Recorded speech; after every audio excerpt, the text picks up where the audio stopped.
আল্লাহ পাক আমাদেরকে যে সম্পদ দিয়েছেন, সেই সম্পদ মানুষ যে কয়েকটি ক্ষেত্রে খরচ করে সে বিষয়ে ওলামায়ে কেরামগণ বলেছেন, সম্পদ আমাদের যার কাছে যাই আছে এই সম্পদের হক রয়েছে মোট 4টি। জোরে বলেন কয়টি?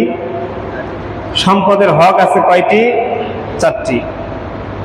সম্পদ দিয়ে দুনিয়ার জগতে কিছু মানুষ জান্নাতি হবে, আবার সম্পদের কারণেই পৃথিবীর কিছু মানুষ জাহান্নামী হয়ে যাবে। এবং অধিকাংশ ক্ষেত্রে সম্পদ বেশি থাকাটাই মানুষের জন্য ঝুঁকি হয়ে যায়। এজন্য আল্লাহ পাক বলেছেন, ইন্নামা আমওয়ালুকুম ওয়া আওলাদুকুম ফিতনা। দুনিয়ার জগতে সন্তান এবং সম্পদ, সম্পদ এবং সন্তান এই দুইটি ফিতনার কারণ। কথা বলেন ঠিক কিনা? 10টা 15টা সন্তান আছে, দেখা যাচ্ছে যে ঝামেলা লেগেই আছে পরিবারে। কথা বলেন ঠিক কিনা?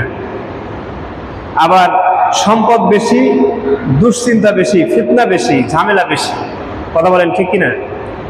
তো আজকে আমরা আল্লাহ পাক রব্বুল আলামিনের পবিত্র কোরআন, রাসূলুল্লাহ সাল্লাল্লাহু আলাইহি ওয়াসাল্লামের সুন্নাহ অনুযায়ী জানবো সম্পদের 4টি হক কি কি। জানার দরকার আছে না নাই? সম্পদের 4টি হক জানার দরকার আছে। আমাদের লোকের মারা গেছে সন্ত্রাসের বিরুদ্ধে, বিশেষ আমাদের লোকজন আসতেছে। সম্মানিত উপস্থিতি, তো আমরা সম্পদের যে বিষয়টি আছে, 4টি হক আছে, সেই 4টি হক সম্পর্কে আমরা আলোচনা করব। এই দুনিয়ার জগতে সম্পদের মাঝে যে 2টি জিনিস পাওয়া যায়, প্রথম বিষয় হলো সম্পদ হালাল পন্থায় উপার্জন করা। হালাল পন্থায় উপার্জন করতে হবে। আর 2 নম্বর যে বিষয়, সম্পদ বৈধভাবে হালাল তরিকায় উপার্জন করার পরেও হালাল পথেই ব্যয় করতে হবে। কথা বলেন ঠিক কিনা?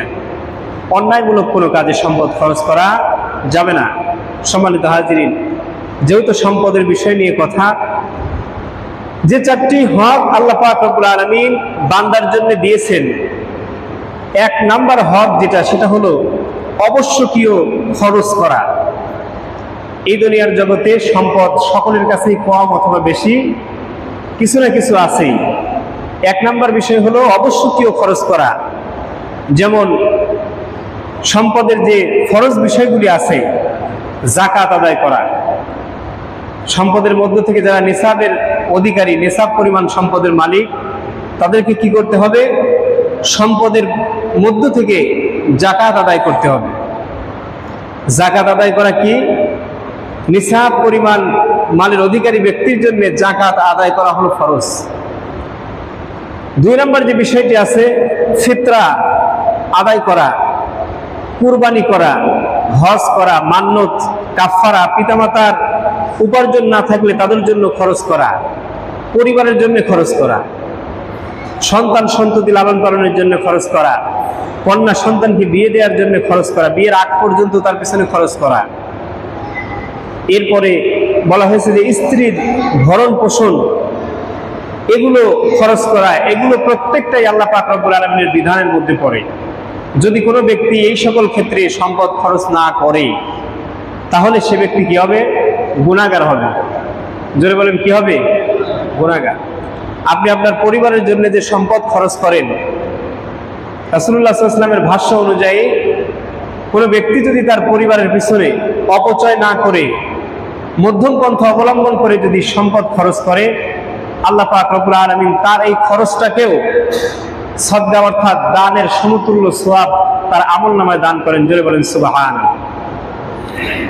সম্মানিত হাজিরিন, এটা হলো অবশ্যকীয় খরচ করা, যেটা আপনাদের করতেই হবে। 2 নাম্বার হলো নফল দান সদকা করা। আমাদের এই সম্পদের মধ্যে যা আছে, 1 নম্বরে খরচ করার পরে অবশিষ্ট যে সম্পদগুলি আমাদের বেঁচে থাকে, সেগুলি আমাদেরকে নফল দান, যেমন মসজিদ মাদ্রাসা নির্মাণের কাজে খরচ করা, গরিব মিসকিনকে সাধারণ দান এবং অনুদান দেয়া, আত্মীয় স্বজনদেরকে সাধ্য অনুযায়ী তাদের সহযোগিতার ক্ষেত্রে খরচ করা, দান করা এবং সামাজিক কাজে ব্যয় করা, বিভিন্ন সময় কোনো মানুষকে হাদিয়া দেওয়া, এটা হলো নফল পর্যায়ের সম্পদ ব্যয়ের দ্বিতীয় নম্বর যে পদ্ধতি সেটা। 3 নম্বর বলা হয়েছে যে নিজের জন্য সাধ্যমতো খরচ করা। ইসলাম খরচের মধ্যে যে ভারসাম্য রক্ষার কথা বলেছেন, আল্লাহ পাক বলেছেন কুলু ওয়াশরাবু ওয়ালা তুসরিফু ইন্নাহু লা ইউহিব্বুল মুসরিফিন, তোমরা খাও এবং পান করো, তবে অপচয় করো না, নিশ্চয়ই আল্লাহ পাক রব্বুল আলামিন অপচয়কারীকে পছন্দ করেন না। সূরা আরাফের 31 নম্বর আয়াতে আল্লাহ পাক বলেছেন। তার মানে বোঝা গেল নিজের প্রয়োজন যতটুকু সেই প্রয়োজন অনুপাতে খরচ করাও এটাও আল্লাহ পাক রব্বুল আলামিনের নির্দেশ। সম্মানিত উপস্থিতি, আল্লাহ পাক রব্বুল আলামিন নিজের প্রতি, নিজের পরিবারের প্রতি খরচ করাকে নির্দেশ দিয়েছেন, কিন্তু অপচয় করতে নিষেধ করেছেন। ইন্নাল মুবাদদিরিনা কানু ইখওয়ানাশ শায়াতিন, নিঃসন্দেহে যারা অপচয় করে, অপব্যয় করে, অপ্রয়োজনীয় খরচ করে, এই শ্রেণীর মানুষকে আল্লাহ পাক শয়তানের ভাই বলে আখ্যা দিয়েছেন। নাউযুবিল্লাহি মিন যালিক। অনেকেই আছে খাবার নষ্ট করে, পোশাক নষ্ট করে, বিভিন্ন ধরনের জিনিস প্রয়োজন নাই, অপ্রয়োজনীয় জিনিস তারা ক্রয় করে সেটা খরচ করে, অবহেলা করে নষ্ট করে দেয়। এগুলো করতে আল্লাহ পাক রব্বুল আলামিন নিষেধ করেছেন। 4 নম্বরে সম্পদ খরচের অন্যতম আরেকটি মাধ্যম হলো গুনার কাজে ব্যয় করা। কথা বলেন, গুনার কাজে আমাদের সম্পদ ব্যয় হয় কি হয় না? জোরে বলেন, হয় কি হয় না? হয়। যেমন গানের অনুষ্ঠান করার জন্য আমাদের অনেক ভাইয়েরা আছে যারা টাকা পয়সা দান করে, খরচ করে। যে এলাকায় একটা যাত্রাপালার ব্যবস্থা করা হয়েছে, সেই ক্ষেত্রে ছোট ভাইয়েরা এসে ধরছে, বড় ভাই একদম প্রাণ খুলে 10,000 টাকা দান করে দিচ্ছে। এটা হলো অন্যায় পথে গুনাহের কাজের ক্ষেত্রে খরচ করা। নাটক, সিনেমা নির্মাণে টাকা পয়সা খরচ করা, মানুষকে হত্যা করার ক্ষেত্রে টাকা পয়সা খরচ করা, সন্ত্রাসী কর্মকাণ্ড, ব্যভিচার, সকল হারাম এবং অবৈধ পন্থায় খরচ করাটা হলো গুনাহের কাজে খরচ করা। তাহলে আমরা সংক্ষিপ্তভাবে বলি, প্রত্যেকটা মানুষেরই সম্পদ আছে। সম্পদটা খরচের পন্থা হলো 4 শ্রেণীর। 1 নম্বরে হলো ফরজ কাজে খরচ করা, যেমন যাকাত, কুরবানি, হজ, বিভিন্ন বিষয়। 2 নম্বর হলো নফল দান করা, যেগুলো আমরা সাধারণভাবে মসজিদ, মাদ্রাসা বা বিভিন্ন জায়গায় আমরা করে থাকি। 3 নম্বর হলো নিজের সাধ্যমতো নিজেদের প্রতি, নিজের পরিবারের প্রতি খরচ করা। আর 4 নম্বর হলো গুনাহের কাজে খরচ করা। কথা বলেন, ঠিক কিনা? তো এর মধ্যে 4 নম্বর যে বিষয়টি, সেটা তো সম্পূর্ণরূপে বর্জনীয়, আমাদেরকে সেদিক থেকে সেফ থাকতে হবে। 3 নম্বর যে বিষয়টি, সাধ্যমতো খরচ করতে হবে, অতিরিক্ত করা যাবে না। 2 নম্বর যে বিষয়টি, নফল দান সদকা করা, এই নফল দান সদকাগুলি সাধ্য অনুযায়ী আমরা মসজিদ মাদ্রাসায় পড়ব, এটা করলে অনেক সওয়াব পাওয়া যায়।